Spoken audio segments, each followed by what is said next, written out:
Lo vamos viendo sobre el camino. Buenas noches a todos. Otra edición más de Radar de Noticias TV. Este viernes 9 de mayo. Quiero comenzar el programa haciendo una mención especial para una persona que, más allá de que hoy esté el doctor en nuestros estudios, no tuve la oportunidad de hacerlo con anterioridad, pero quiero mencionarla, Mariana Dano, un recuerdo muy grande, muy fuerte. Me parece una persona que en el desempeño de su tarea, tanto en prensa como en la Secretaría de Salud, fue muy significativa, y a mí en lo personal, en estas cuestiones del devenir de la política, cuando estuvo en prensa me ayudó mucho a poder integrarme a un equipo de trabajo. Si bien yo nunca trabajé en prensa, pero el hecho de estar dentro de la comunicación, tenemos una relación muy grande con la dirección de prensa, y Mariana me ayudó mucho, colaboró mucho con mi trabajo y hizo posible en un montón de oportunidades que yo pudiera estar medianamente a la altura de lo que demanda este tema de la comunicación. Por lo tanto, le mando un saludo a la familia y voy a tener siempre un excelente recuerdo de la persona y también de la compañera que desempeñaba tareas en el municipio, cual fuera su lugar, porque muchas veces su don de gente hacía de que hiciera muchas más cosas que la que le demandaba el puesto. Dicho esto, vamos a presentar al invitado. Estamos con el secretario de Salud de la Municipalidad de Mercedes, el doctor Pisapia, a quien le damos las buenas noches. Para empezar, estamos entrando en la etapa del invierno, etapa que años anteriores traía mucho miedo. ¿Cómo estamos epidemiológicamente hablando en este inicio del invierno?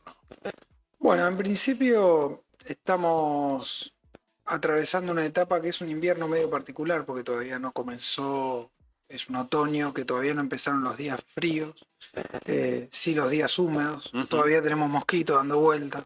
Sí. En principio, bueno, nosotros desde lo que es la planificación de la salud pública de la ciudad, estamos atravesando la campaña de vacunación antigripal para preparar a los grupos etarios que son objetivos de la campaña de vacunación,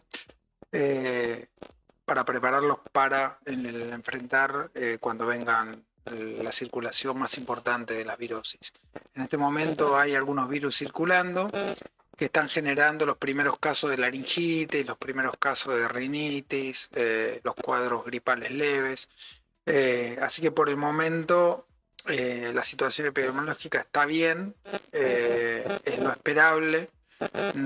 Así que esperemos que con el avance de las semanas podamos conseguir un nivel de vacunación, por lo menos antigripal, vacunación para el sincicial respiratorio de las embarazadas, que eso es un tema muy importante también, porque previene a los chiquitos de tener ese virus que es el más frecuente, que provoca bronquiolitis. Así que bueno, un poco trabajando en esa línea, esperando la llegada de los primeros fríos y con ello la llegada de las primeras virosis más importantes, ¿no? Nosotros estimamos que siempre pasa que en general esperamos para fin de mayo o principio de junio arrancan los casos más importantes. Las cantidades más importantes de... Exacto. Los dos segmentos que más digamos, se trata de proteger serían los adultos mayores y los niños en el invierno, y bueno, y las una palabra que no me sale. Comorbilidades. Esta misma, que nunca me sale, que serían por ahí las que deberían estar atentos y acudir a la campaña de vacunación. Sí, nosotros el 7 de abril lanzamos en toda la provincia de Buenos Aires se lanzó la campaña de vacunación antigripal con población objetivo. Primero también fue la campaña de vacunación para el personal de salud, que fue el primero en vacunarse como prioridad, y después se amplió a los grupos etarios, que son los objetivos de la campaña, que son los mayores de 65 años, los menores de 2 años, y entre 2 y 64, todos aquellos que tengan comorbilidades, es decir, aquellos pacientes que sean EPOC, que que tengan problemas cardiovasculares, diabéticos, obesos, etcétera, también tienen indicación de colocación de la vacunación antigripal. Entonces, en ese marco hemos hecho 4 campañas en territorio, hemos estado en Gowland, en el barrio Muti, hemos estado en la Plaza San Martín, hemos hecho 4 dispositivos para acercarnos a la gente y que la gente tuviera, y en esa campaña hemos puesto casi 500 vacunas. Y ahora tenemos abierto en todos los CAPS y en el hospital la posibilidad de que todos esos grupos puedan vacunarse. La vacunación es libre y gratuita, y eso para nosotros es una tranquilidad, y para el vecino también, y para la ciudadanía también. Y la verdad que nosotros fomentamos todas las campañas de vacunación porque es la forma que tenemos de estar previniendo todas las enfermedades que son prevenibles. Entonces tenemos un montón de vacunas. Nuestro plan de vacunación es un plan de vacunación de los más completos que hay en el mundo, y realmente creemos que la forma de evitar las enfermedades es justamente la prevención. Y dentro de la prevención, la vacunación juega un rol muy importante. Tenemos enfermedades muy importantes que la vacuna ejerce un efecto protector importantísimo en cuanto a la disminución de casos. Entonces, es importante que la gente tome conciencia de primero para los chicos, porque los esquemas más fuertes de vacunación es en los chicos, y que después los adultos y los adultos con comorbilidades y los adultos mayores también tenemos posibilidad de prevenirle las enfermedades prevenibles más frecuentes. Entonces, bueno, creo que eso es un detalle importante, que el Estado brinda gratuidad a todo ese tipo de vacunas y que es para mejorar la salud pública. Tomando en cuenta, uno hace memoria y lo más cercano que tiene es el COVID, como digamos, ahí es como que nos despertamos todos a un montón de cosas que antes eran normales, naturales y que nadie le daba bolilla. Aquellas personas que somos inmunodeprimidos por diferentes tipos de enfermedades, ¿también tenemos que vacunarnos? ¿Estamos dentro de esas comorbilidades? Sí. Hay ciertas vacunas que deben recibir y ciertas vacunas que no pueden recibir. Los inmunodeprimidos, las vacunas que están elaboradas a virus vivos no la pueden recibir, pero las vacunas que están elaboradas ya sea por ingeniería genética o por a virus, lo que se llama virus atenuados o virus no vivos, esos las pueden recibir. Así que siempre les digo a todos los que consulten a su médico de cabecera, quienes le van a orientar respecto a qué vacunas deben recibir y quiénes no, de acuerdo a su condición. Pero en general, la mayoría de las vacunas hay que ponerlas y están disponibles, de acuerdo obviamente a la patología de base de cada paciente. Sí. Hago un paréntesis aquí, les comunico a los que están del otro lado, porque me olvidé al principio. Hay un mensaje, Graciela Groba: fuerte abrazo, Néstor Pisepa, y beso al cielo a una grande, Mariana. Muchas gracias, Graciela, por estar del otro lado. Les comunico a los que están mirando el programa, a los que nos están escuchando y mirando por Mercedes Ya, que hoy vamos a tener unos sorteitos.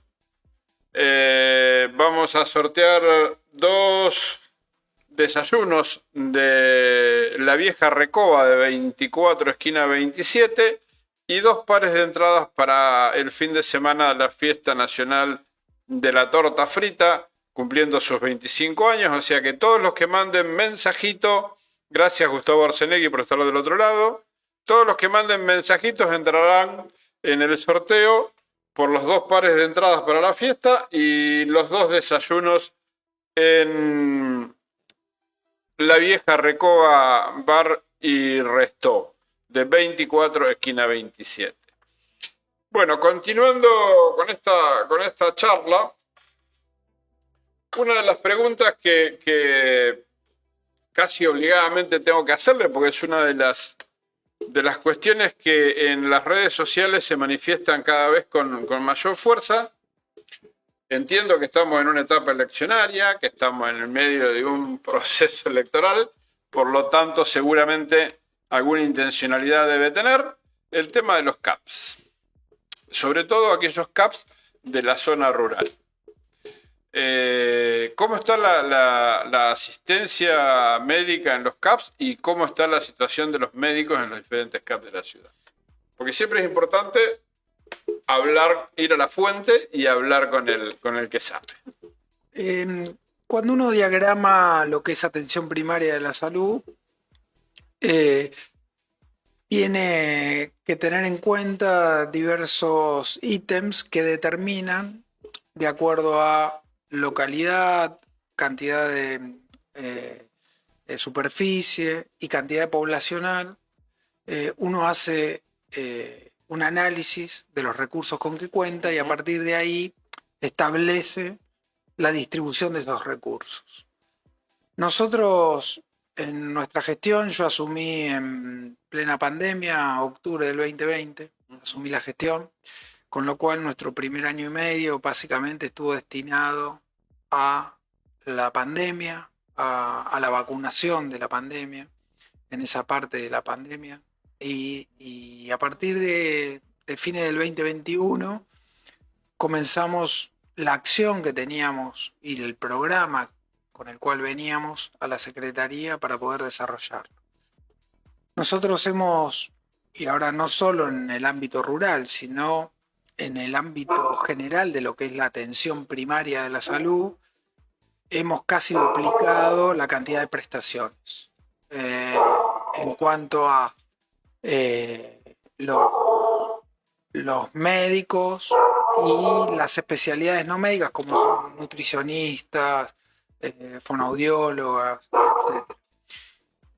Así que en ese aspecto estamos muy bien. Nunca es suficiente. Seguramente. Nunca es suficiente. Nosotros entendemos que la población ha crecido, digamos, que la población rural ha crecido. Y muchas veces, eso hemos estado hablando y charlando con los vecinos, nosotros tenemos hoy en funcionamiento, sumando el SIC y el CDI, 17 centros de atención, digamos, para una población de 72.000 habitantes que tiene Mercedes, 73.000. Con lo cual tenemos mucho más de lo que se requeriría por superficie y por cantidad poblacional. Hemos estado trabajando sobre la distribución de esos recursos y la verdad es que nosotros hacemos un monitoreo permanente de lo que se llama la tasa de uso. Cuando nosotros ponemos recursos a disposición, después monitoreamos lo que es la tasa de uso. ¿Cuánta gente fue? ¿En qué tiempo? ¿Qué demanda? ¿Qué no demanda? Y en base a eso, después tratamos de optimizar los recursos que tenemos y redireccionar esos recursos. Nosotros en la zona rural, hoy tenemos 4 CAPS, de los cuales uno está muy en el límite con Luján, que es el de Gonley. Sí, sí. Que en general, por ejemplo, en ese, a partir de que hace 1 año y medio, 2 años, habíamos tenido una reunión con el Consejo Deliberante y nos habían hecho una propuesta de que si en Gonley podíamos tener alguna actividad que tuviera que ver con atención médica. Nosotros dijimos que sí, habíamos puesto durante casi 1 año un médico en Gonley para la atención. Cuando nosotros hicimos la evaluación de esa tasa de uso, nos dimos cuenta que la tasa de uso era menos del 15% de los turnos disponibles. Con lo cual estábamos malgastando un recurso, entiendo a los vecinos. yo entiendo a los vecinos, pero lo que pasa es que el 90% de los usuarios de la atención era por cuestiones de enfermería que se podía resolver por enfermería. Entonces los usuarios concurrían a Luján porque les quedaba más fácil el acceso, más Claro. cómodo. Bueno, entonces así es como se van programando las acciones, digamos. Hay una forma de generar las acciones. También hay mucha gente, digamos, que es muy difícil que el municipio ponga, por ejemplo, un médico especialista, no sé, un pediatra de lunes a viernes Sí. en una zona rural, digamos.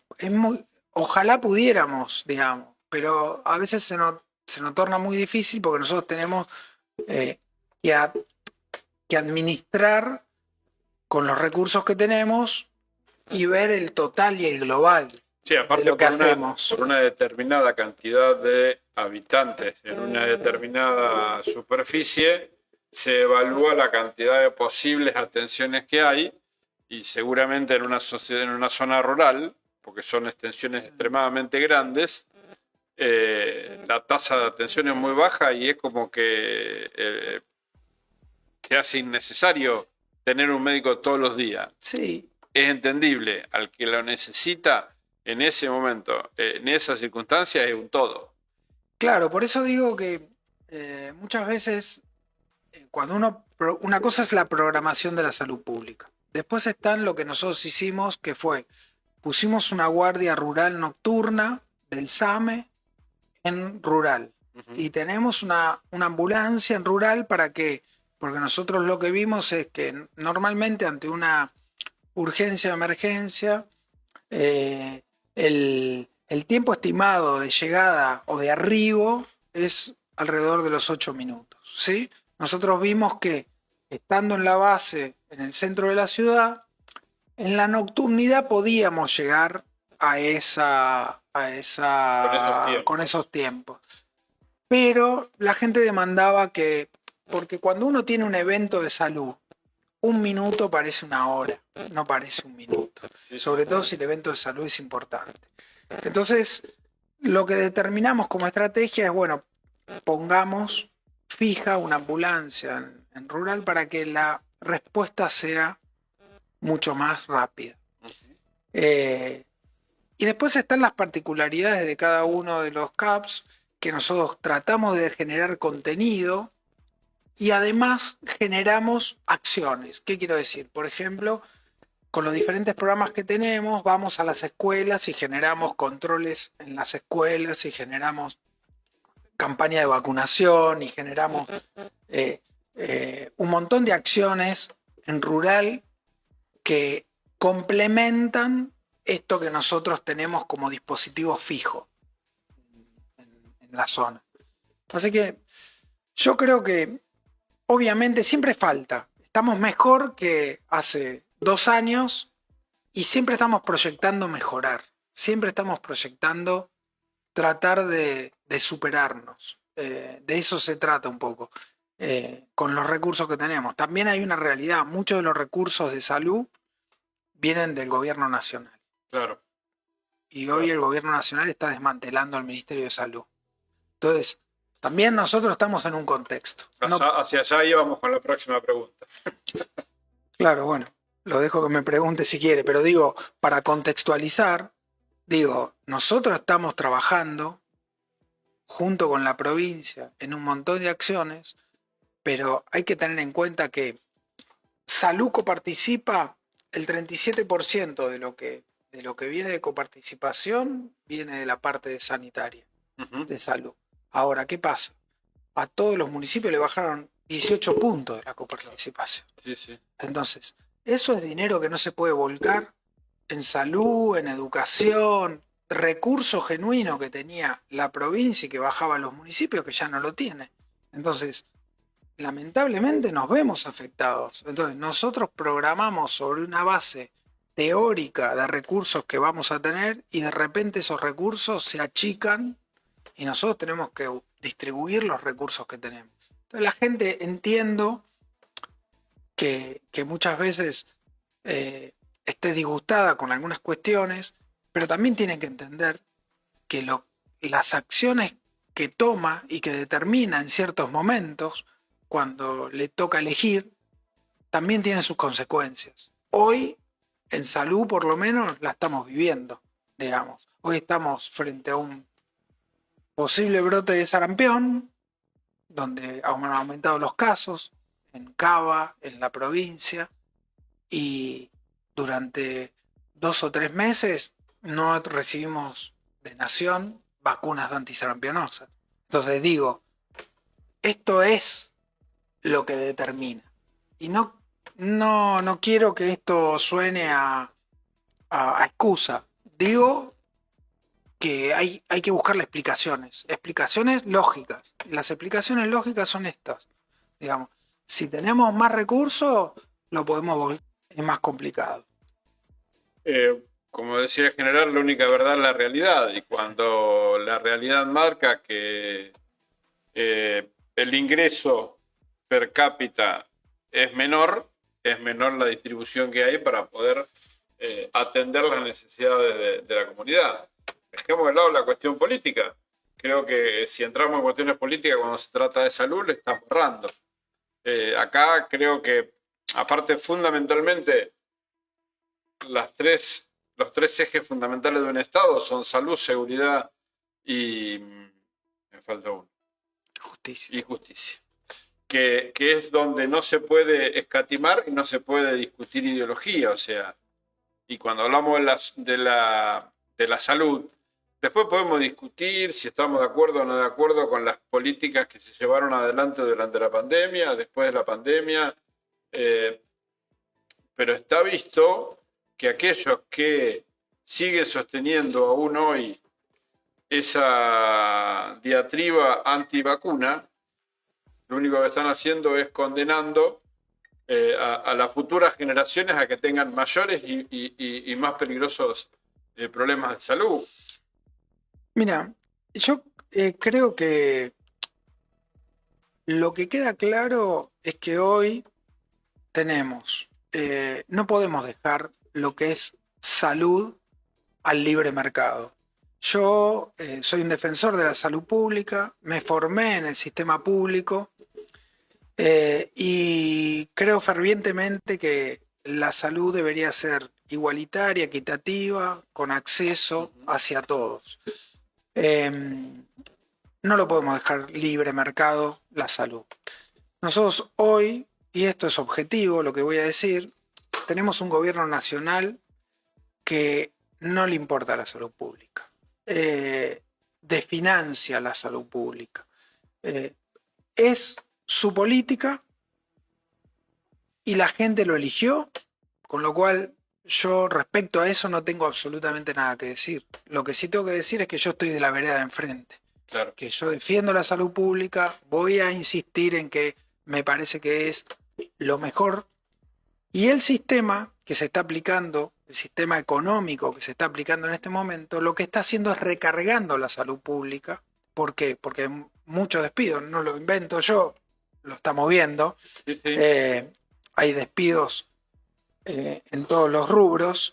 Esa gente que tenía obra social o prepaga ya no la tiene. Y cuando necesita algo de salud, ¿a dónde acude? Al sistema público. Pero inclusive mucha gente que tiene empleos privados hoy no pueden pagar la prepaga. No, claro, obvio. Esa gente que tiene empleos privados que no puede pagar la prepaga termina en el hospital público. Sí. Hospital público que está sostenido por el gobierno de la provincia de Buenos Aires. Y hoy por hoy sí, los hospitales provinciales, hay hospitales municipales que son sostenidos por los municipios y con cierto aporte de la provincia también. Pero acá el foco más importante es que la gente a veces no dimensiona lo que significa la salud pública. Hoy, por ejemplo, cualquiera de nosotros tiene un accidente en la vía pública y el primer efector que llega al lugar es el público. Entonces, ya sea acá, en Cava, en donde usted se dirija del país, el primer efector que llega al lugar del incidente o del accidente es el efector público. Entonces, y eso muchas veces no se valora porque en esos minutos es donde se salvan muchas vidas. Sí, sí, Entonces, caso Luján, si uno tiene un accidente en la ruta 5, no va a la clínica Güemes, va al hospital público. por eso digo que esa es la importancia del sistema público de salud. Y le hago una pequeña referencia antes de terminar. Nosotros tenemos en nuestra historia gente que trabajó muchísimo por la salud pública. Sí.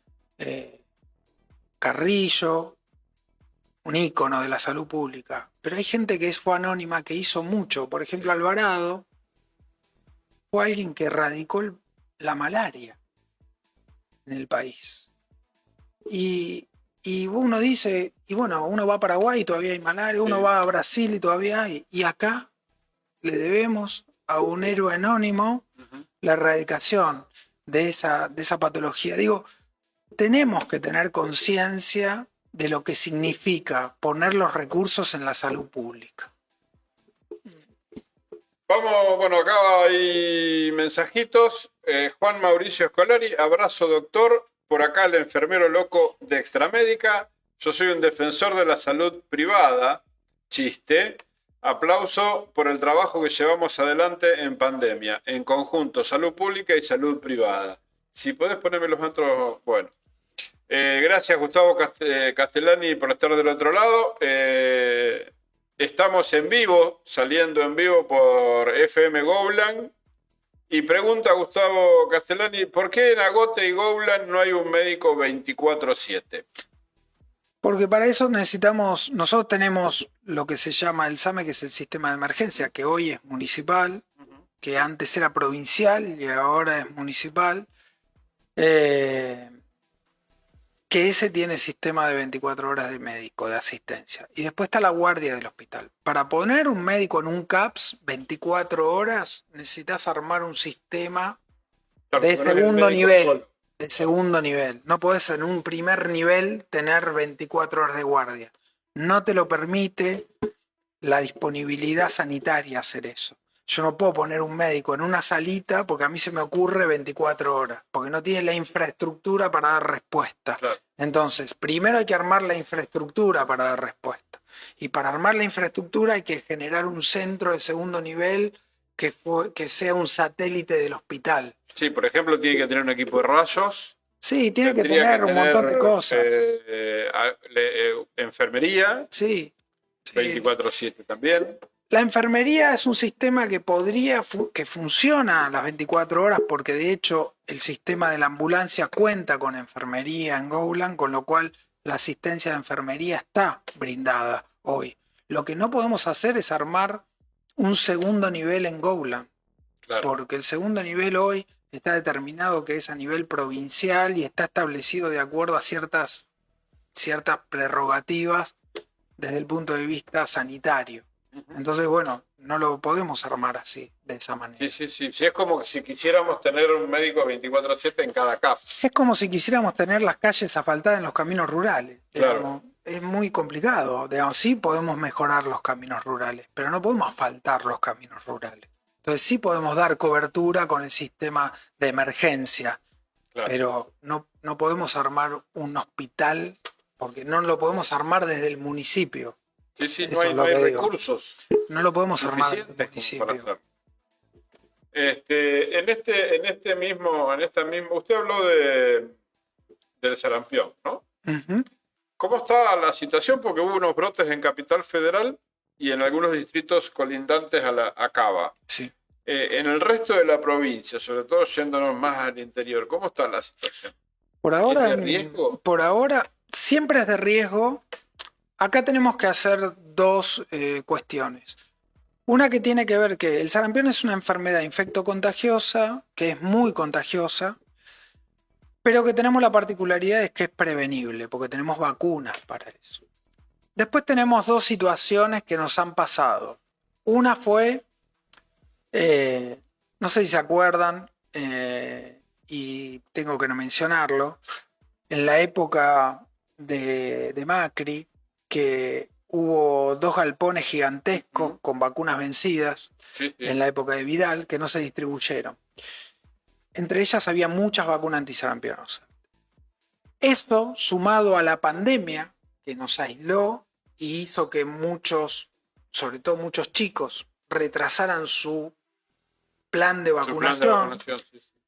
Eso pone en peligro cuando en los países vecinos hay circulación de enfermedades que son transmisibles y que nosotros teníamos una tasa de cobertura. En general, cuando una enfermedad es prevenible a través de vacunas, se estima que con un 95% de cobertura de la población objetivo, uno deja de estar en riesgo de que haya un brote.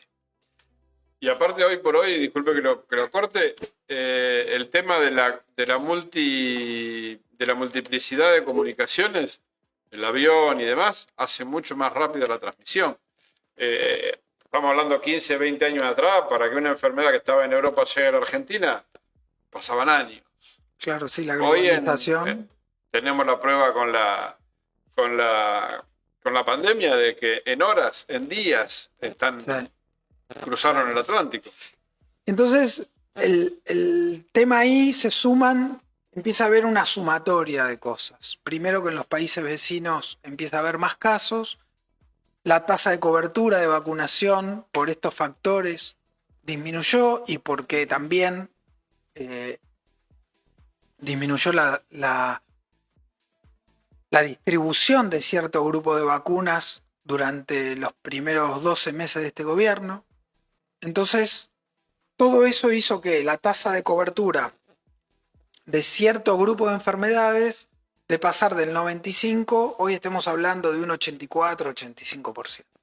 Entonces, depende la región que uno abarque del país. Entonces, esto pone en riesgo, digamos, la aparición de brote, no solo de sarampión. Hoy tenemos también, por ejemplo, que esto está ligado a la pobreza y a las malas condiciones sanitarias. Hoy tenemos también un aumento de casos de tuberculosis importante en casi todos los distritos del país, en casi todas las provincias. Y eso marca a las claras que son enfermedades que están relacionadas con la disminución de la calidad de vida y con la imposibilidad de generar la prevención adecuada por no tener los recursos adecuados en los momentos que se requieren. Así que bueno, estamos trabajando muy fuerte. Yo formo parte de la mesa del COSAPRO, del Consejo Provincial de Salud, y estamos trabajando muy fuerte en tratar de actualizar todo lo que podamos el calendario de vacunación. Por eso estamos nosotros en el distrito y concretamente en Mercedes.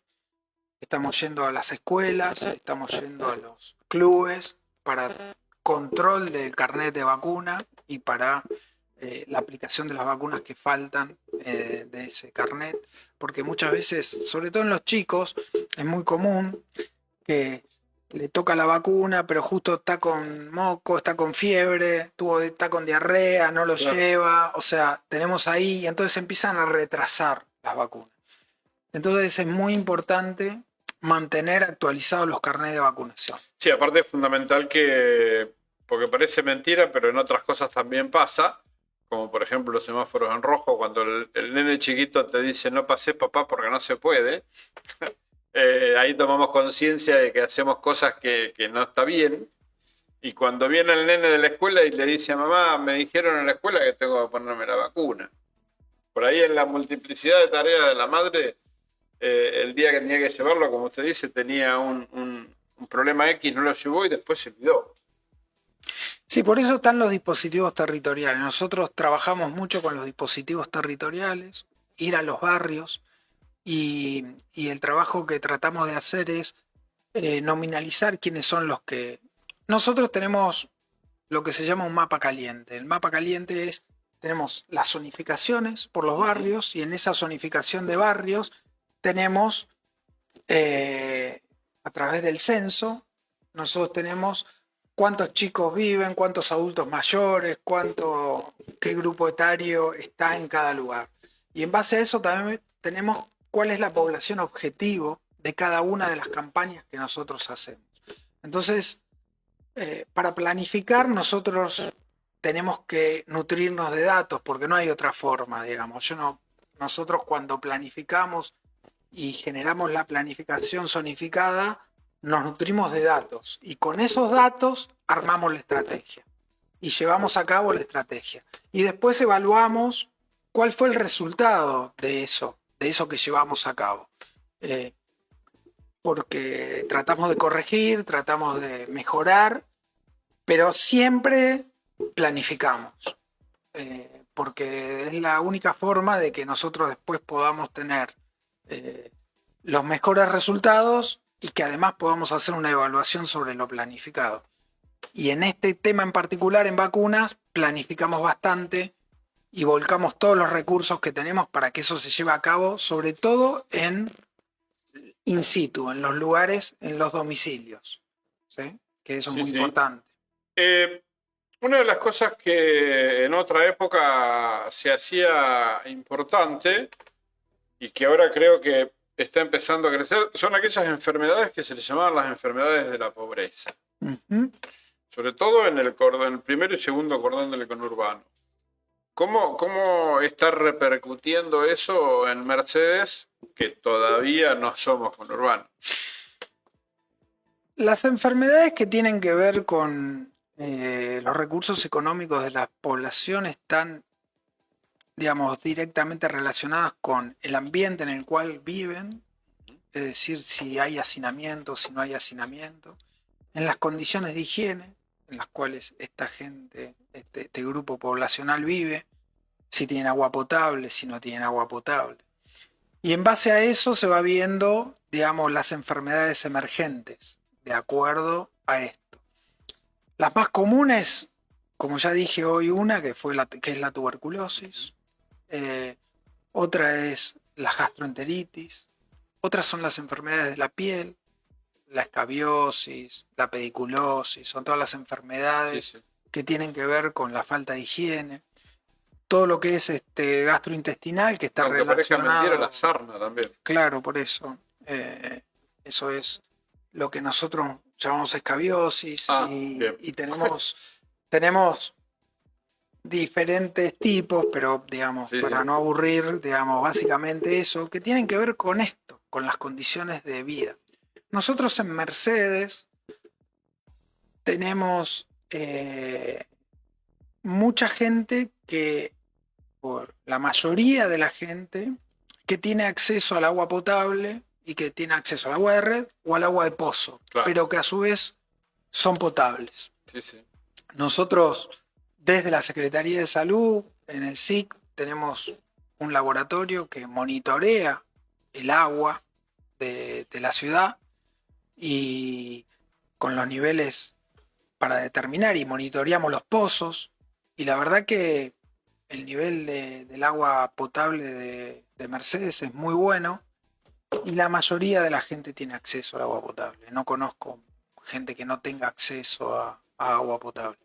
Con lo cual eso disminuye bastante cierto grupo de enfermedades. Nosotros no tenemos grandes brotes como pasa muchas veces en algunos conglomerados del conurbano, de gastroenteritis por el agua contaminada, etc.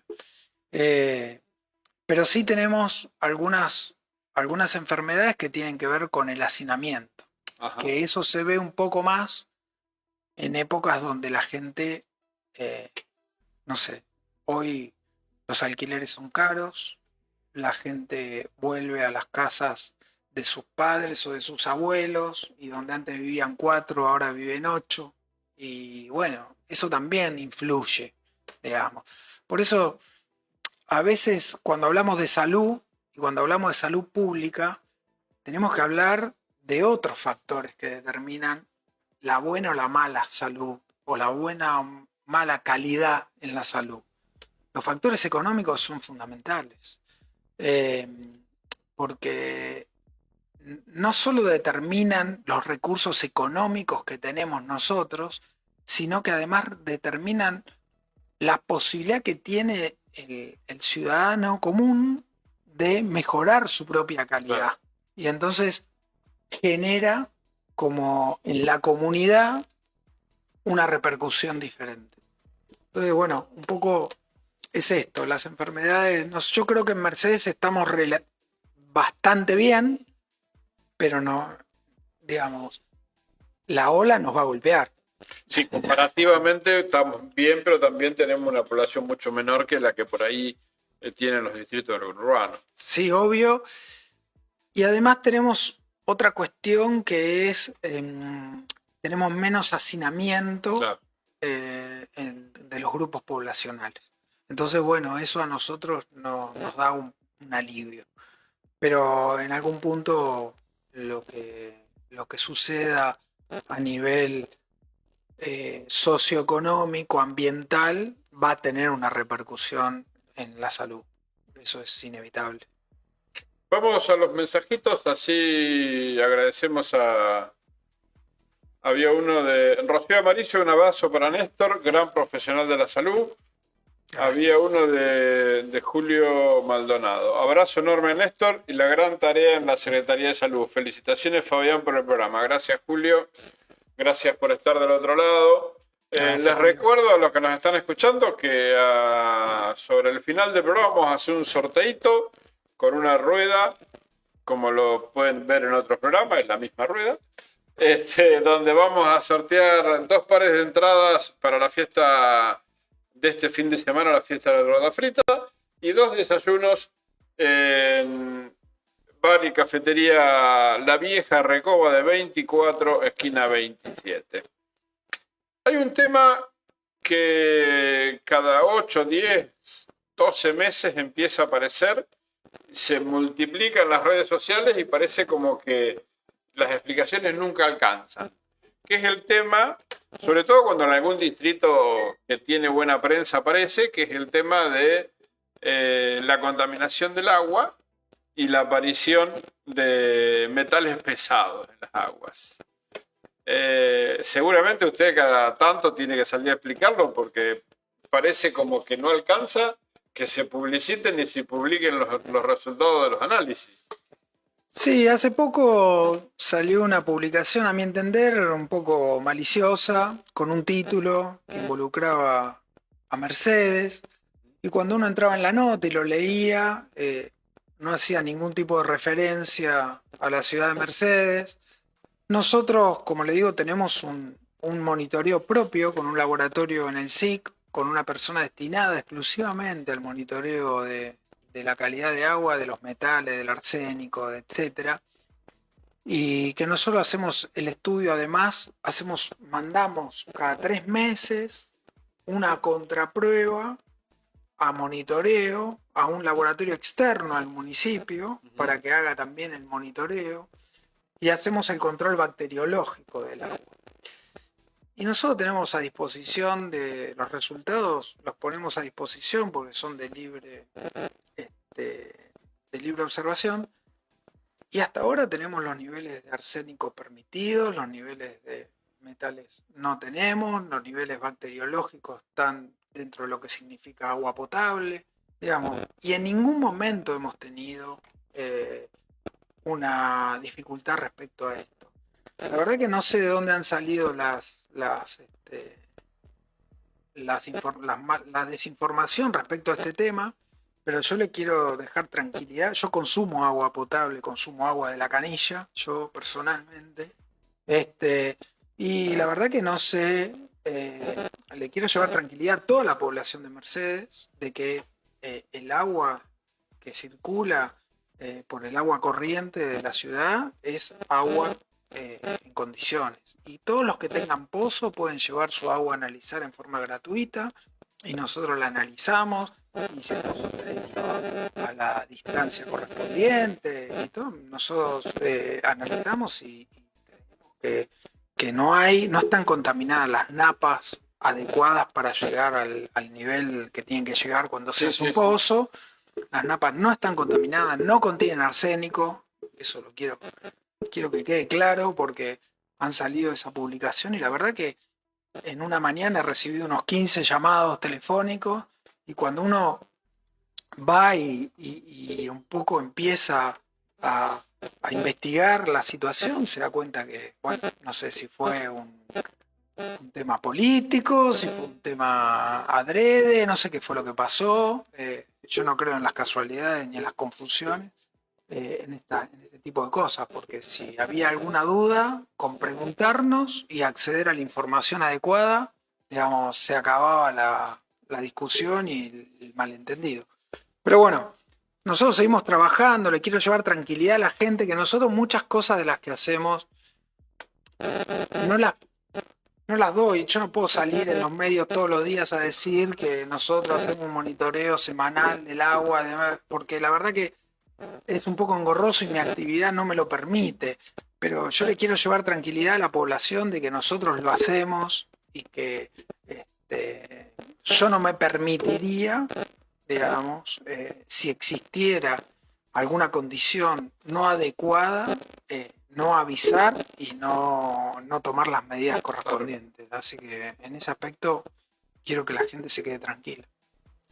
Mencionó usted hace unos momentos de que el SAME había pasado a administración municipal y había dejado de ser provincial. ¿Cuáles son las características que cambian, si es que cambia algo, y cuál fue la razón para que pase a la municipalidad?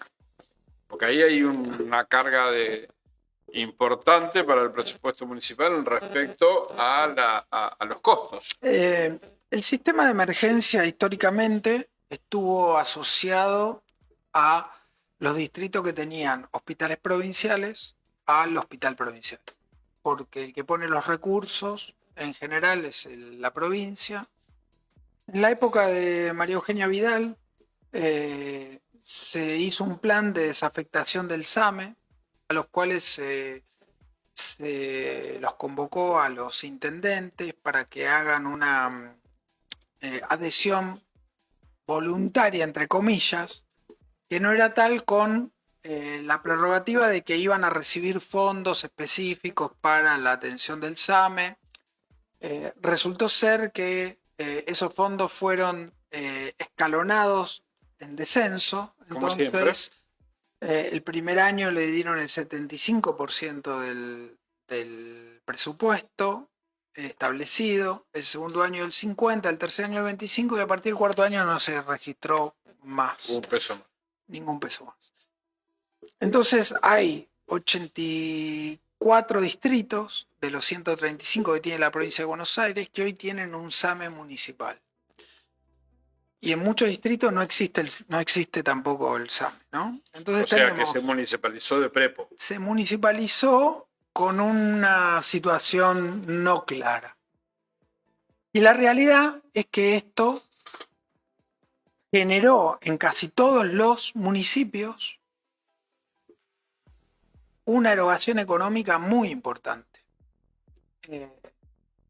Y nosotros hoy tenemos 3 ambulancias destinadas al SAME, una para el sector rural y 2 para el casco urbano. Nosotros somos un distrito relativamente chico, una ciudad intermedia, digamos, que por cantidad de habitantes es lo que se estima. No quiero aburrir con números y esto, pero cuando uno proyecta este tipo de cosas, tiene que hacer, digamos, cantidad de ambulancia por cantidad de habitantes. Cantidad de ambulancia, cantidad de servicio, cantidad de cosas por cantidad. Entonces nosotros hoy tenemos un servicio que dentro de todo estamos dando mayor cobertura de la establecida por el SAME. El SAME está, porque en la pandemia lo que se hizo fue que el SAME cubriera toda la atención, inclusive la atención domiciliaria, que no debería ser prerrogativa del SAME hacerlo. Pero bueno, nosotros entendemos que hoy es importante que estemos presentes y que lo hagamos. Pero eso implica todo un recurso. Nosotros hoy hay una ley provincial de sistemas de emergencia que estamos impulsando para que el sistema de atención de emergencias vuelva a depender de la provincia de Buenos Aires y en un sistema integrado. O sea, hay una ley y esa ley es una ley bastante interesante para quien no la conoce, que lo que genera es un sistema integrado de atención. Y entonces ese sistema integrado depende de la provincia de Buenos Aires, con diferentes efectores en los diferentes municipios, pero que además está integrado en un sistema general de emergencia para generar derivaciones más rápidas y con mejor calidad de derivación. Para generar eso se necesita sí o sí una ley. Yo siempre digo lo mismo, la ley de salud mental, la ley de emergencia, le dan un marco. ¿Por qué? Porque eso limita las acciones espasmódicas de quien mañana se levanta y dice, no me gusta más esto, va a pasar, tomá, quédatelo vos, no, yo no lo tengo más. No, pará, hay una ley que da un marco. Si vos querés hacer eso, lo que tenés que hacer es modificar la ley. No, ¿sí? aparte por otro lado, porque las personas que atienden son seres humanos. Todos los seres humanos tenemos días buenos, días malos y días regulares. Si uno se levanta en un día malo y no tiene un marco regulatorio de lo que sí debe y de lo que no debe, por ahí dice, esto no lo hago, porque no tengo ganas. Claro. Sí, por eso digo que es importante los marcos legales, porque hacen que después, justamente esto, cuando no aparezca alguien que porque se le ocurre hacer algo, lo pueda hacer con un simple decreto, digamos. Entonces, ahora, si hay una ley... Está pasando mucho en Argentina últimamente. Claro, y sobre todo en salud, porque es un tema sensible. Yo, Sí. digamos, vuelvo a repetir, regirse por reglas de mercado en salud es muy, muy riesgoso y vamos al fracaso. Y eso va a que el mercado no puede regular la salud pública. No, aparte por otro lado nos encontramos Porque no le con interesa al mercado. Pero aparte porque estamos en un desafío donde el que tiene puede y el que no se muere. Bueno. A ver, esto no es como ir a la cancha. Si vos tenés plata para ir a la cancha, vais. Si no tenés plata, lo escuchás por la radio. Es feo, todos tendríamos que tener derecho a mirar el partido. Lo podemos discutir, pero no te implica grandes problemas. Cuando se trata de salud está la vida en juego. Sí, yo por eso digo que el sistema es muy perfectible. Digamos, nosotros tenemos un sistema sanitario público que fue modelo en todo lo que es América Latina. Y ese sistema sanitario hoy está perjudicado, pero venía deteriorándose por diferentes factores. Y es muy perfectible. Yo creo que se está trabajando en mejorarlo.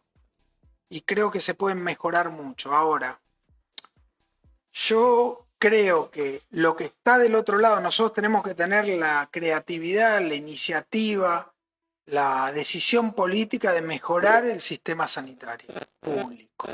Lo que está del otro lado es el desguace del sistema sanitario público y como hay en algunos países limítrofes, que nosotros sabemos que muchos ciudadanos de países limítrofes vienen a atenderse y vienen a solucionar sus problemas de salud porque en su país de origen no lo pueden hacer.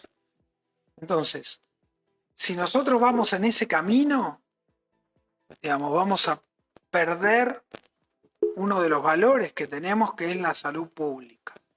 Yo estoy del lado de la defensa de la salud pública y de mejorar el sistema de salud pública. Digamos, yo creo que sí, que hay muchísimos aciertos y muchas fortalezas, pero que también hay debilidades y que tenemos que trabajar sobre esas debilidades para mejorarlas, para mejorar yo lo llamo la experiencia de la gente en el sistema público de salud, porque es la gente la que defiende el sistema público de salud. Cuando yo tengo una buena experiencia en el sistema público de salud, defiendo el sistema, me pongo la camiseta del sistema público. Pero para eso necesitamos tener recursos disponibles, porque para que el sistema funcione se necesita personal. Y para que haya personal se necesitan recursos. Y para que haya recursos tiene que haber una mancomunidad entre, digamos, los tres estamentos del Estado. porque si el que más posibilidades tiene menos pone, debilita a los otros dos que la están poniendo, en este caso provincial y municipal, en el caso de Mercedes, ¿no? Y digo esto porque lo estamos viendo en el hospital que a algunos les puede gustar, a otros no les puede gustar, uno puede estar de acuerdo con el médico o la médica que le tocó en la guardia, qué sé yo, pero en la diaria, más allá de que por ahí tenés que esperar 1 hora, 2 horas, 3 horas para que te atiendan, pero te atienden, y recibís la mejor disponibilidad profesional, porque los mismos que van al consultorio particular son los que están atendiendo dentro del hospital. O sea, la calidad médica está en Mercedes. Sí. Yo hablo de Mercedes porque es lo único que conozco a fondo, ¿no? Después nos podemos quejar, nos puede gustar más o menos, ¿sí? Pero cuando vos tenés una urgencia, se han salvado muchas vidas aquí en Mercedes. Y son los mismos que después reciben la queja porque estuviste 2 horas esperando porque te agarraste el dedo con la puerta del auto. Yo creo que lo que es el sistema siempre uno lo tiene que, no hay sistema óptimo. No. Entonces uno tiene que ir hacia tratar de generar lo más cercano a lo que uno desea, a lo que el sistema debería funcionar per se. El sistema público se nutre de un montón de cuestiones, pero fundamentalmente la gente misma hace el sistema público de atención en salud. Yo soy partidario de que hay que escuchar a la gente de cuáles son los reclamos para poder mejorar, digamos. Es verdad que muchas veces en épocas determinadas las esperas en las guardias son más de lo habitual. También hay diferentes realidades, digamos. Hay algo que se llama triage en la guardia. Entonces, de acuerdo al nivel de complejidad, los médicos o los enfermeros capacitados para hacer el triage determinan qué es lo que se debe atender primero y qué es lo que no se debe atender primero, que puede esperar. Yo pongo a veces ejemplos. A mí me ha pasado que acá en la guardia del hospital me han comentado que tuvieron que esperar 2 horas para que atiendan a alguien que padecía una patología, y yo contaba que monitoreábamos nosotros. Yo trabajo en un hospital también privado, y en ese hospital, en Cava, en ese hospital privado, al mismo tiempo que acá había 2 horas de demora, en el otro había 3 horas de demora. Entonces, lo que quiero decir es que forma parte de que cuando el sistema está... En ese caso puntual, le hago una pregunta como paciente y a veces como digamos, consumidor de la salud pública, sí, ¿no? ¿No sería mejor para el que está esperando que en esos televisorcitos donde salen los nombres de los que van entrando, en el momento que entre una emergencia, se ponga ingreso una emergencia, aguarde por favor? Sí, porque, a ver, el que está esperando para ser atendido, que tiene presión, que tiene un nene llorando, que lo que fuera, cuál fuera la causa, sí, que en el triage le van dando la prioridad que le corresponde. Cuando entra una guardia, automáticamente todo se detiene y se vuelcan a la urgencia, a la emergencia. Y el que está del lado esperando no se enteró nunca que hay una emergencia. Hasta que le patearon la puerta y salió el enfermero y dicen, esperen porque hay una emergencia. Pero sí, ¿por qué tenemos que llegar a que pateen la puerta? Sí, el sistema de admisión en las guardias, digamos, depende del lugar, funciona, como dice usted, a veces por comunicación auditiva o visual, a veces funciona por colores, se le asignan colores y se le asignan determinados consultorios de acuerdo al color que se le asignó al ingreso. Existen diversas formas de determinar esto. En general, cuando a uno le pasa algo, vuelvo a repetir, 1 minuto parece 1 hora, media hora parece 6 horas, y claro, uno se siente mal o tiene a su hijo enfermo o tiene realmente, no sé, un dolor que no sabe si es un reflujo o si tiene un infarto, por ejemplo. Entonces, ante eso, uno a veces, obviamente, la gente está angustiada y la ansiedad lleva a veces a consultar varias veces cuánto hay tiempo, qué tiempo hay de demora. Y también hay que, hay que admitir que hay momentos en que la prestación que brinda el hospital alcanza la demanda y a veces que se ve sobrepasada por la demanda. Porque ha pasado, si entran 2 accidentados, 3 accidentados al mismo tiempo, digamos, ahí hay que convocar gente de otros lugares porque no se da abasto. Entonces, Sí, sí. son situaciones, yo igual lo entiendo y lo que creo es que hay que trabajar sobre esto, hay que escuchar a la gente, cuáles son las demandas, si la demanda es el tiempo de espera, si la demanda es cómo se contiene a la gente, quién contiene a la gente, quién charla con la gente para explicarle, cuál es el mecanismo que se aplica en una guardia o en un consultorio de la asignación de turnos. Digamos, mira, no tengo turnos con este especialista, pero puedo hacer que te vea este otro, digamos. En eso es en lo que hay que trabajar y en eso es lo que se está tratando de trabajar desde la región sanitaria, desde la centralidad de los hospitales, de la Dirección Provincial de Hospitales, para tratar de mejorar eso, que tiene que ver con los tiempos de espera lógicos de acuerdo a la patología que cada uno va a consultar. Que es eso lo que también tenemos que entender. Sí, sí. ¿No? Sí, Que, sí. Convengamos que un médico de guardia atiende desde una otitis a un accidentado que lo pasó por arriba del tren. Claro, en muchos lugares O sea, sí. En muchos lugares acá en Mercedes sí. en particular. Claro. Sí, o Sí. sea, el médico que está en Sí. la guardia Sí, sí, obvio. Lo que agarra pasa lo que es que viene. si usted tiene un hijo de 2 años y le está supurando el oído, para usted eso también es un una 100. emergencia. Sí, sí, un 100. Digamos. Y está el otro señor que le duele, de 65 años, que le duele el pecho, y para él también, obviamente, y para la familia, eso es una emergencia. Entonces, a veces yo entiendo a la gente, y entiendo porque me pongo en ese lugar. Y a veces es difícil, por eso lo que se está trabajando también mucho, y ahora en lo que se está tratando de trabajar, es en tratar de brindar la contención y la información adecuada. Cuando uno a veces necesita que alguien lo contenga y le explique. Claro. Entonces, si uno lo hace pasar a un lugar y lo hace acostar en una camilla y mientras tanto le toma la presión y mientras tanto hace esto, y mientras tanto hace el otro, mientras el médico Por lo menos le atiende baja otro, la ansiedad. no, la persona se siente contenida y puede preguntar y tiene alguien que le pueda contestar.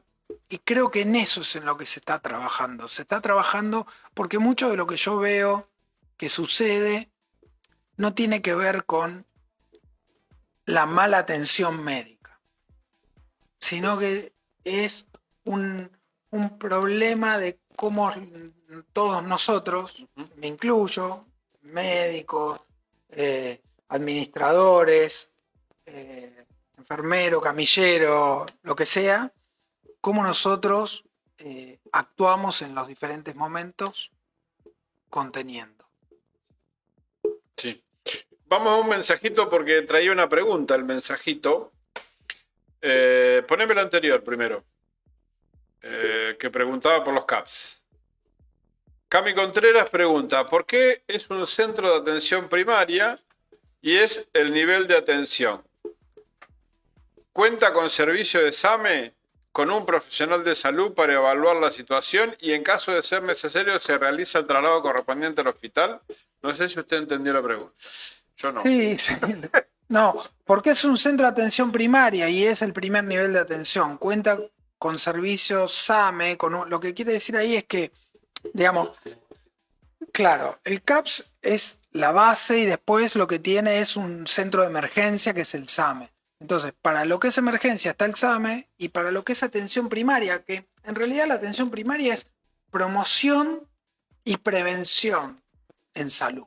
Eso es lo que es la atención primaria. Sí, sí. La atención primaria es promoción y prevención de salud. Entonces, Después está la prestación médica, que es un agregado a lo que es atención primaria. Por eso, esto es un plus a la atención primaria. La atención primaria de salud es prevención y promoción. Yo informo, educo, le explico a la gente la importancia de lo que es desde lo que es la higiene hasta lo que es tener el certificado de vacunación al día. ¿Sí? Entonces, eso es la prevención y la promoción de la salud. Después está lo que es la atención en sí misma con las prestaciones que brindamos. Hay pocos distritos que tengan un centro de diagnóstico por imágenes municipal, en el cual se brinde radiología, ecografía y en breve mamografía. Entonces, y con tecnología de punta. Y con tecnología de punta. Eso hay, le diría, de los 135 distritos que no tengan hospital municipal, me atrevería a decir que es el único, digamos. Y eso es muy valorable. Y la calidad de las imágenes que tenemos. Otra de las cosas que tiene Mercedes, que es poco valorado hasta que uno lo necesita, es el banco ortopédico. Donde yo le pongo banco, pero no sé si exactamente así el nombre, que está ahí pegado a la Dirección de Salud, donde se puede, le pueden prestar una muleta, le pueden prestar un corset, le pueden prestar cosas que hasta que uno no las necesita son insignificantes. Sí. Nadie entiende para qué está ese coso, esa oficina ahí, que no está el divino botón, esa mujer ahí sentado 8 horas y no hace nada. Cuando te caes en la calle y te rompes la rodilla, esa mujer se vuelve maravillosa, porque es la única que te puede prestar algo que cuando vas a la ortopedia te sale un montón de plata.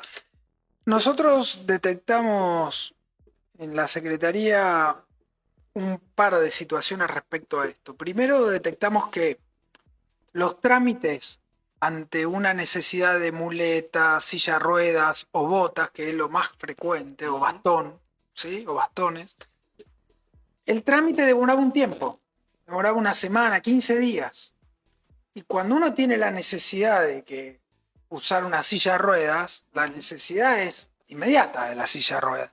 Lo mismo que las muletas o los bastones o inclusive, por ejemplo, cosas sencillas, pero las botas. ¿Sí? Entonces, lo que la gente llama la ortopedia municipal, que no es municipal, pero que es un banco, que nosotros, lo mismo que los bancos de medicamentos, que no es que nosotros compramos los medicamentos, sino que las donaciones que recibimos las llevamos ahí y las ponemos a disposición de la gente. Y vimos que tuvimos mucha repercusión con eso. Hay que aclarar, en el banco ortopédico como en el banco de medicamentos es con indicación médica. Sí, obvio. Sí, pero muchas veces lo obvio pasa por el costado y la gente va a decir, necesito que me den la medicación para la presión. ¿Y quién te lo indicó? Sí, no, pero yo lo tomo hace 2 años. Bueno, traeme una receta. Porque la persona que te lo está dando tiene una responsabilidad y vos estás consumiendo un medicamento que tiene que tener una determinada indicación médica.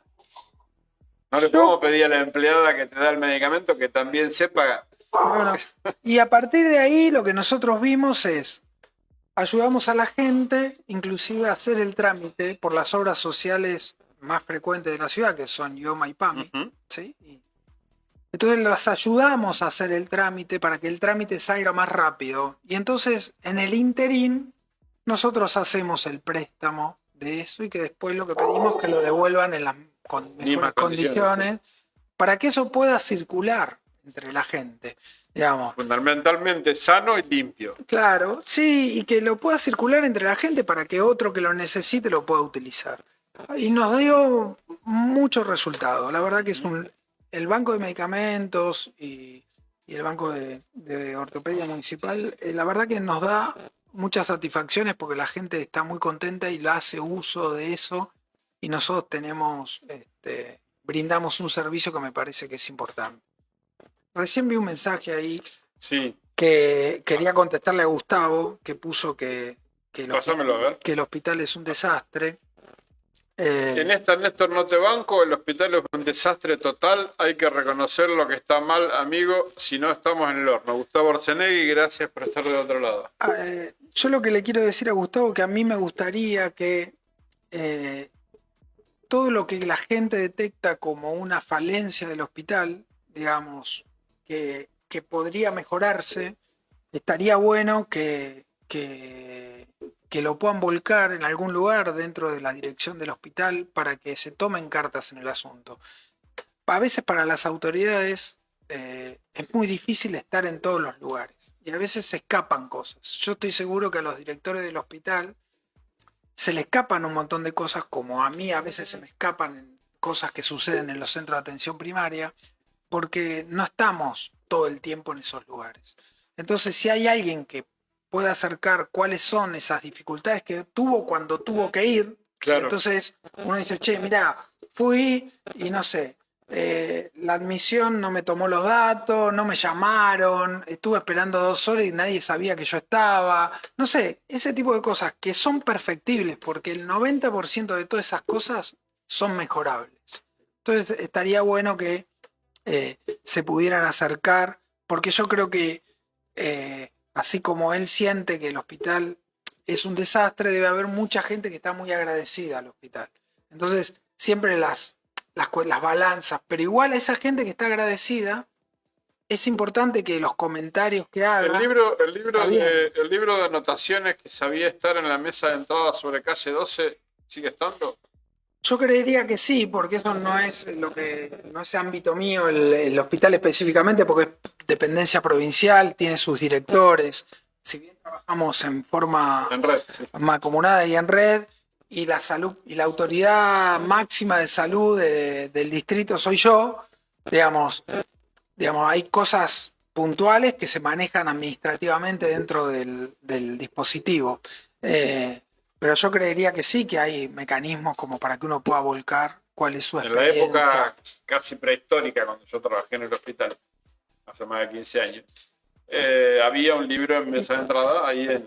Igual las autoridades son accesibles. Si Sí, uno sí. quiere averiguar, si uno quiere charlar con las autoridades, ya sean los jefes de servicio, los directores, uno puede ir a esos lugares y pedir y se puede plantear. Pásame el mensaje largo, por favor, Carlito. Así lo leemos y le agradecemos por estar del otro lado. Marta Leiva. Este hombre sí es de la salud. Sabe lo que está pensando en el hospital Blas Dubarry, que está deplorable en todo sentido. Están matando gente. Yo lo digo porque lo padecí en la mala atención de 2 niños. Y el director Crema, ni el secretario Valle, no dan la cara. Jamás están en su puesto de trabajo. Médicos han hecho mala praxis, enfermeras sin título, sin equipamientos. Señor, han ido con urgencias y pasan horas y no los atienden. No quiero explicar lo inexplicable. Lo que dice el locutor es verdad, este hombre no sabe nada. Los de guardia duermen, trabajen ya, vergüenza dan. Marta Leiva, gracias por estar del otro lado. Bueno, es una opinión, respetable la opinión de la señora. Yo no coincido, pero si ella dice que tuvo esa experiencia, estaría bueno que quizás si tuvo una mala experiencia pida hablar con las autoridades y se lo puede explicar.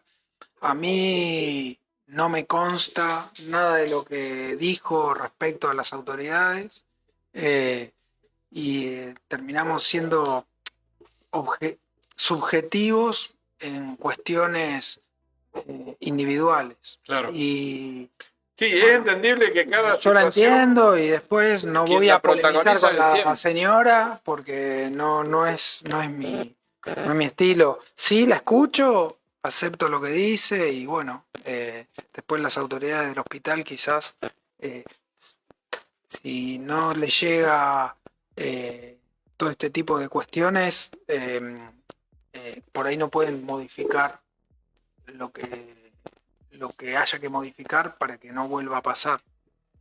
Volvemos al tema puntual, sistémico, ¿Cuántos habitantes necesita Goulan-Agote para tener un médico 24/7? Y yo personalmente fui siempre atendido de primera. A mi nene le salvaron la vida cuando era un bebé, le detectaron la bacteria Escherichia coli. Escherichia coli al toque y lo salvaron. Gracias, Gustavo Castellani, por estar del otro lado. Volvemos al tema sistémico. Hay una parte, permitime que lo explique yo, así no te... No. El tema de tener un médico 24/7 no es una cuestión de habitantes, es una cuestión de sistema. El sistema provincial de salud determina dónde puede haber atención primaria, dónde puede haber atención secundaria y dónde hay atención de hospitalaria. Es una cuestión sistémica, no es una cuestión de que, bueno, mañana tenemos 70.000 habitantes en Goulan, entonces tenemos que poner una sala de un mini hospital. Sí. Y aparte es una cuestión de recursos. Sí, digamos, hay muchos factores que se toman en cuenta para determinar cómo se distribuye los recursos. Esta es una ciudad que tiene un hospital de segundo nivel, es decir, los hospitales pueden ser de primer nivel, que es la atención primaria, en realidad no los hospitales, la atención primaria, que es atención de salud pública de primer nivel. Después está el segundo nivel, que es un hospital zonal, como es este, que es un hospital zonal, que es el segundo nivel de atención. Después tenés los interzonales, que son hospitales de tercer nivel de atención, que tienen especialidades que los zonales no tienen. Y complejidad. Y después están los de cuarto nivel, que son los más complejos, que son los hospitales más complejos. Entonces... Eso de cuarto, acá en la zona no tenemos ninguno. No. El Néstor Kirchner es de cuarto nivel. Entonces, el de La Plata, el Rossi de La Plata también es un hospital, San Martín de La Plata.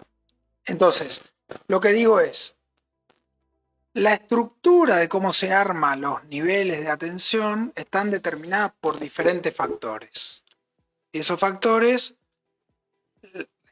entiendo que hubo un crecimiento muy importante de la región de Goulan en cuanto a cantidad de población y a cómo se distribuyó la gente en Goulan. Creo que sí hay que reforzar lo que es atención primaria. En eso estamos trabajando en un proyecto para reforzar lo que es la atención primaria en la zona de Goulan específicamente, pero que por el momento lo que es atención de urgencia y emergencia va a estar cubierto por el sistema de emergencia del SAM, contenido. Eso lo vamos a hacer a partir de probablemente antes de fin de año. Y eso sí va a ser una mejora en la calidad prestacional que probablemente involucre a Goulan. Sí. Gustavo Arcelani nos mandaba un mensaje.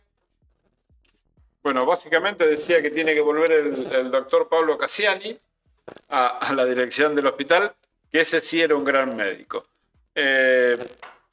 Vuelvo a repetir lo mismo, o sea, acá se leen todos los mensajes, cada uno tiene la libertad y la voluntad de opinar lo que quiera, no se le va a restringir la opinión de ninguna manera, después se puede coincidir o no. ¿Sí? Está muy bien. Yo también tengo una alta estima por Pablo, me parece un excelente médico. No puedo hablar del doctor Clema porque no lo conozco de nombre, pero nunca me atendí, no lo conozco. Y me juega los sentimientos, porque como secretario del hospital hay un amigo, que es Martínez Valle. O sea, cuando se trata del gordo, uno no puede ser, como es mi amigo, no puedo ser objetivo en el análisis, ¿no? Yo los conozco a todos y conozco la buena fe de todos, conozco la idoneidad como profesionales, conozco la voluntad de hacer y de mejorar.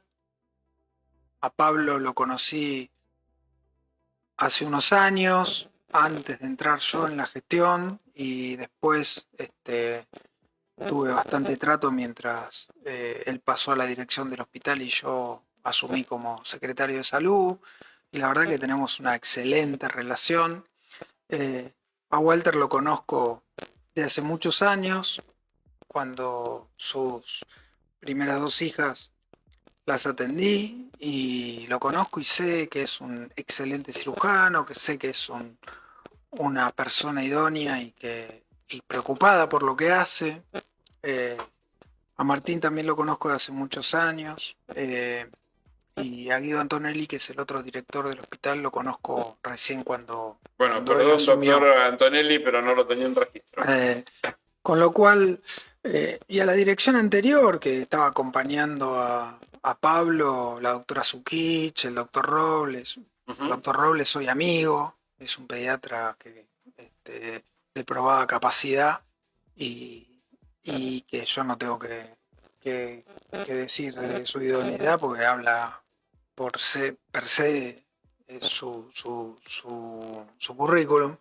Me parece que, digamos, cuando uno habla ligeramente de la gente, y yo no soy de hablar ligeramente de nadie, digamos, cuando discutimos salud, prestaciones de salud, entiendo la sensibilidad porque es algo muy sensible a la gente, pero cuando discutamos, no lo personalizo. Claro. Digamos, yo digo, bueno, no funcionaron los procesos, no funcionaron, bueno, ¿por qué no funcionaron los procesos? ¿Qué fue lo que falló?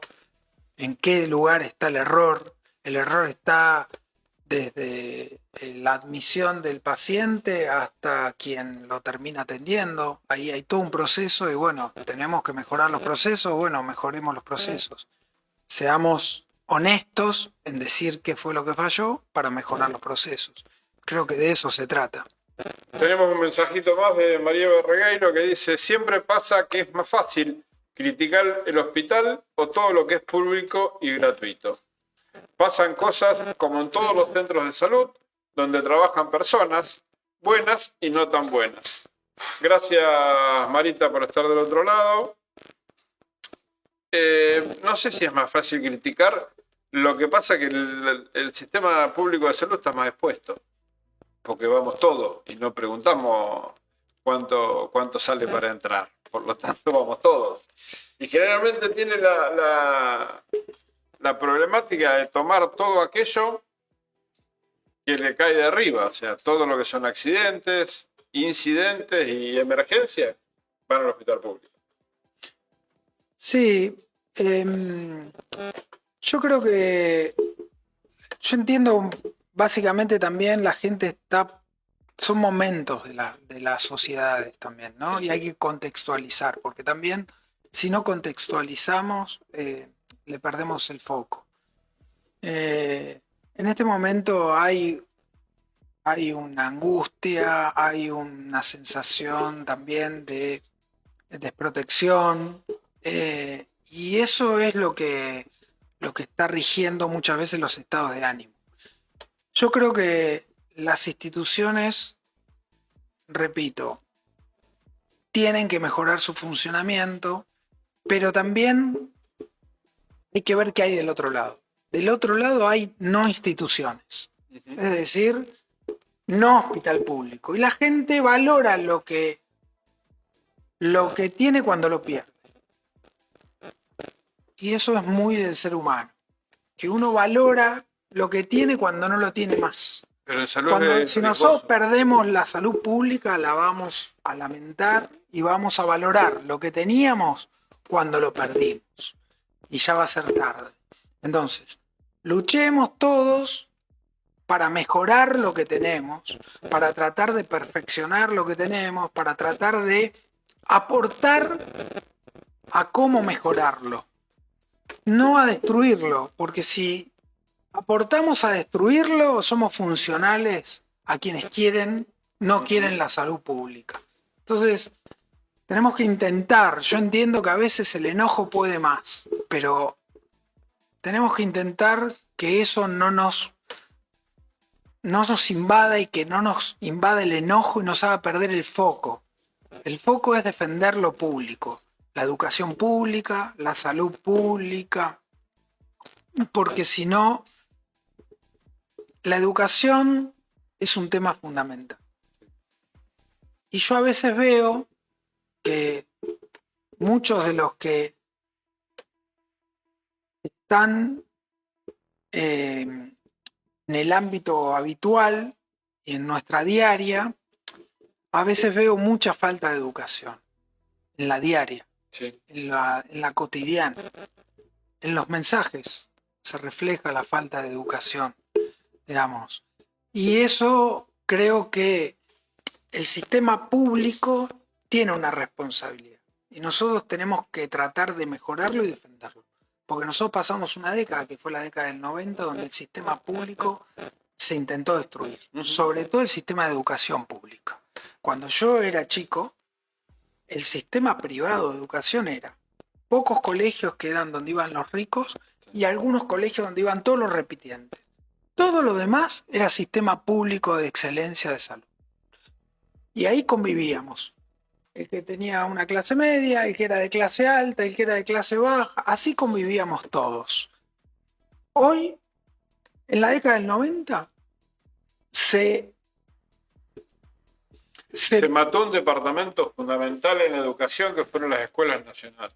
Claro, y se puso, digamos, en ese momento, se contextualizó y se incorporó en el inconsciente de la gente de que lo privado es mejor que lo público. Y entonces aparecieron un montón de escuelas privadas, inclusive hasta subvencionadas por el Estado, Sí. que hay que decirlo, como sistema y modelo de educación, y en detrimento de recursos al sistema público. Entonces uno cuando hace el análisis de por qué estamos hoy donde estamos, tenemos que conocer de dónde venimos y qué fue lo que pasó, para ver, de no repetir esos errores y de modificar lo que tengamos que modificar para volver a ser lo que fuimos en algún momento. Pero una cosa que yo discutía el otro día con una chica, una señora, que justamente estaba diciendo que la escuela pública esto, la escuela pública lo otro, porque mi hijo va a la escuela privada y no tiene paros y no tiene... ¿Y dónde se formó esa docente que le está dando clases a tu hijo? ¿Que fue a Harvard? ¿Que fue a Yale? ¿O se formó en la escuela 1 o en la escuela normal? En el mismo lugar donde se formó la maestra que está en la escuela provincial. Es que los docentes trabajan tanto en público como en privado. Los médicos trabajamos tanto en público como en privado. Que por ahí tenga la facilidad de tener mayores elementos materiales para desempeñar su tarea como docente, estoy de acuerdo. Por ahí en una escuela privada hoy tienen mayor cantidad de materiales, ya sean técnicos, científicos o tecnológicos, para desempeñar la tarea docente. Pero salen los dos del mismo lugar, tienen la misma formación, saben lo mismo. Sí. Nosotros hoy, por ejemplo, en el Consejo de Salud Provincial estamos trabajando sobre lo que se llama la fuerza laboral en salud, ¿sí? ¿Por qué? Porque durante muchísimos años el Estado Nacional era una usina formadora de recursos en salud. Entonces formaba enfermeros, médicos y todas las especialidades médicas, ¿no? Y después el mercado se apropiaba de los mejores, claro, y se los quedaba por diferentes cuestiones. Entonces, ¿eso después qué hizo? Que cuando el sistema formativo entró en crisis, claro, los grandes sistemas privados empezaron a armar su propio sistema formativo. Entonces, los grandes hospitales hoy tienen sus propios sistemas formativos de universidades, Universidad Austral, Universidad del Hospital Italiano, ¿sí? Y de residencias, de sus propios residencias, la residencia de los hospitales privados, sí, ¿sí? De todos. Porque vieron que el camino era ese, claro, la formación. Entonces, hoy el Estado tiene la responsabilidad de rediseñar el sistema formativo. ¿Para qué? Para que el sistema formativo y además el sistema de ingreso al sistema público sea atractivo para los profesionales que se forman en el sistema público. Entonces, se está haciendo todo un trabajo que va a llevar probablemente alguna década, pero que si no se empieza, nunca va a llegar. No se va a llegar. Entonces, yo siempre digo lo mismo.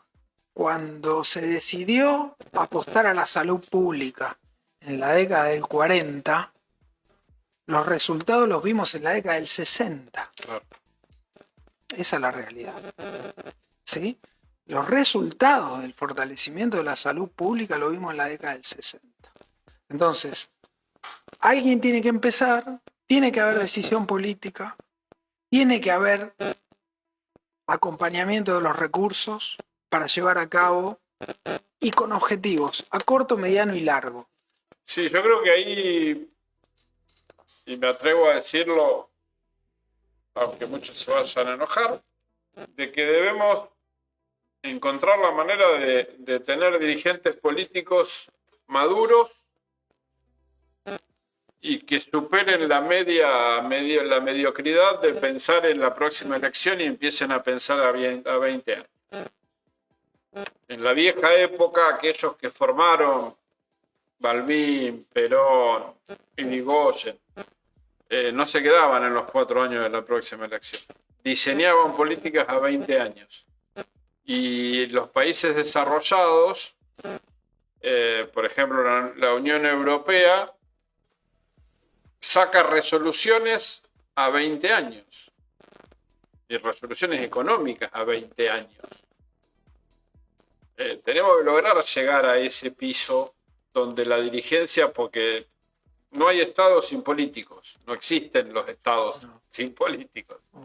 No es que tenemos que echar a los políticos, tenemos que mejorarlos a los políticos para que empiecen a pensar más allá de sus ambiciones personales y que las soluciones sean a largo plazo. Por eso creo que la herramienta más importante sobre las propuestas concretas, hay que ser claro también, ¿no? La ciudadanía está un poco cansada de ciertas cuestiones y tiene razón. Yo creo que hay que ser claro con lo que se dice y hay que ser consecuente con lo que se hace. Entonces, la herramienta que tenemos hoy para la transformación es la política. Y la herramienta que tiene la ciudadanía es darle el poder a través del voto a quien crea que debe hacer las cosas como cree que las debe hacer. Nosotros hoy, por elección de la población, tenemos un presidente que, a mi gusto, es un irrespetuoso, no le interesa lo público y la salud pública, piensa que solamente el mercado es el que tiene que guiar las acciones de toda la sociedad a todos los niveles, que se dirige de forma despectiva a un montón de minorías, que para mí no está enfocado en su eje y que creo que claramente, digamos, la gente eligió eso, pero siempre hay posibilidad de revertir esta situación. Entonces, bueno, tengamos conciencia que nosotros somos quienes, en definitiva, podemos, si no estamos conformes con lo que elegimos, bueno, elijamos otra cosa. Y hay opciones nuevas que tocan nuevas canciones, por lo tanto tenemos que empezar a mirar por otro lado. Hay muchas opciones y cada uno tiene la libertad de elegir. Sí, sí, totalmente. Pero también hay que ser coherente en saber que si una opción no funcionó hay que descartarla. No volver a insistir porque no va a mejorar. Sí. O sea, el que no cree en la salud pública mañana no se va a volver defensor de la salud pública. El que no quiere aportarle presupuesto a las universidades públicas, mañana no se va a levantar y le va a poner plata a las universidades. Y tenemos que entender, hacer un poquito de reconto histórico, la Argentina tiene la suerte y la satisfacción de tener una educación pública universitaria que fue alabada por toda Latinoamérica y por gran parte del mundo. Y para poder tener ese nivel de profesionales, primero ese profesional tuvo que haber estudiado la secundaria en algún lado, tuvo que haber hecho la primaria en algún lado y quizás hasta hizo el jardín en algún lado. Por lo tanto, si tenemos excelencia en la universidad es porque tenemos gente, tenemos que revisar eso para volver a recuperar. Argentina tiene 5 premios Nobel.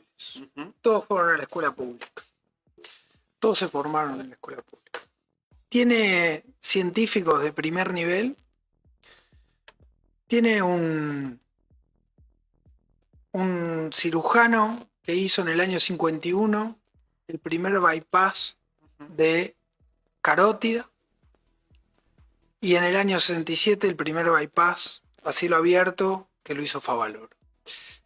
Digo, nosotros tenemos un material humano que creo que la escuela pública y la universidad pública, a pesar de todas sus dificultades, que las tiene muchas, y que se ha deteriorado, yo soy un crítico respecto a esto, porque creo que tenemos que darle más potencialidad. Hubo una estrategia que fue, en un momento de la Argentina, la centralidad, es decir, centralizar en casas de estudio importantes toda la formación.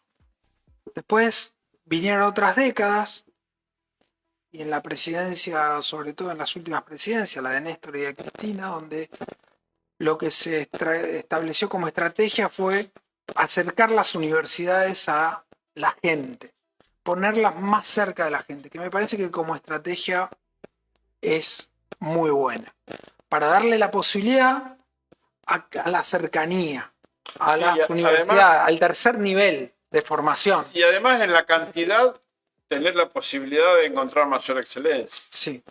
Sí, no, aparte porque las universidades son buenas. No podía acceder a la universidad porque no podía pagar el pasaje. Sí.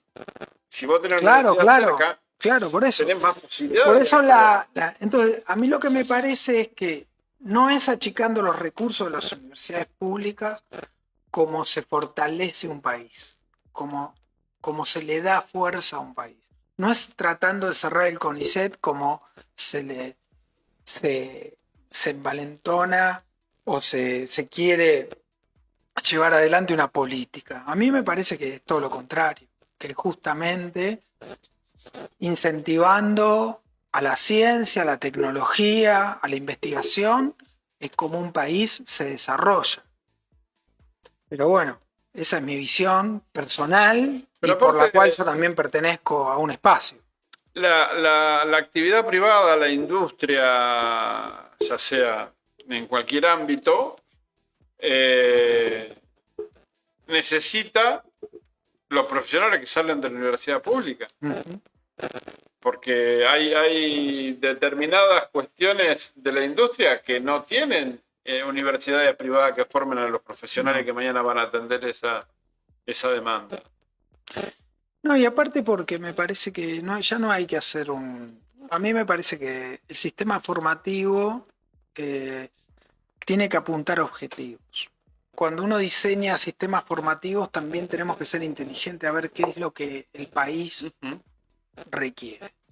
Entonces, no se trata solamente de abrir universidades porque sí. Se trata de ver, bueno, hacia dónde va el mundo, hacia dónde va el país, cuál es el país que nosotros queremos. Nosotros queremos que haya 20 universidades públicas de medicina. ¿Necesitamos tanta cantidad de médicos? ¿O necesitamos menos médicos y más calidad de enfermeros? ¿O más calidad de, no sé, lo que sea, ingenieros civiles o ingeniero electrónico? Entonces digo, así es como se proyecta la educación desde mi punto de vista, teniendo en cuenta cuál es el recurso, qué es lo que la gente también, digamos, que quiere participar formativamente también, ¿no? ¿En qué se quiere formar? Me parece que eso es lo más importante. Y bueno, eso es lo que se llama la planificación de país. Bueno, en principio muchas gracias, nos fuimos con el tiempo. Gracias a todos los que están del otro lado. Carlito, vamos a hacer el sorteo, así vemos quiénes son los beneficiados 2 pares de entradas para mañana a la fiesta de la torta frita y 2 pares de desayunos en la vieja Recoba de 24, esquina 27. Vamos a empezar por un desayuno, un par de desayunos.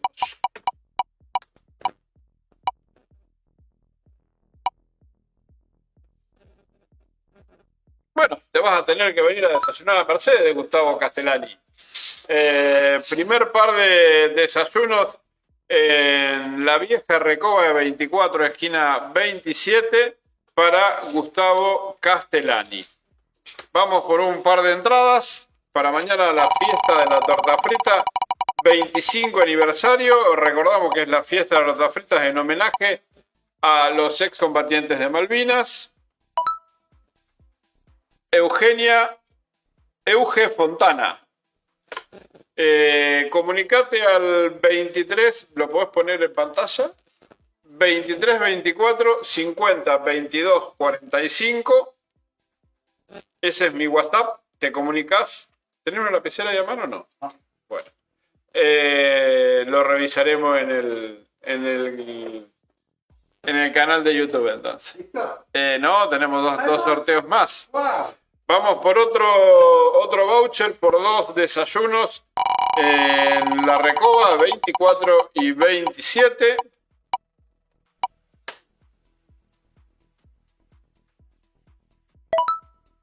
Marita Regueiro. Bueno, Marita, vos tenés mi teléfono, después mandamos un WhatsApp y nos ponemos de acuerdo. Estás en el barrio, me imagino. Te alcanzo el voucher. Y ahora vamos por el último par de entradas para fin de semana en la fiesta de la torta frita.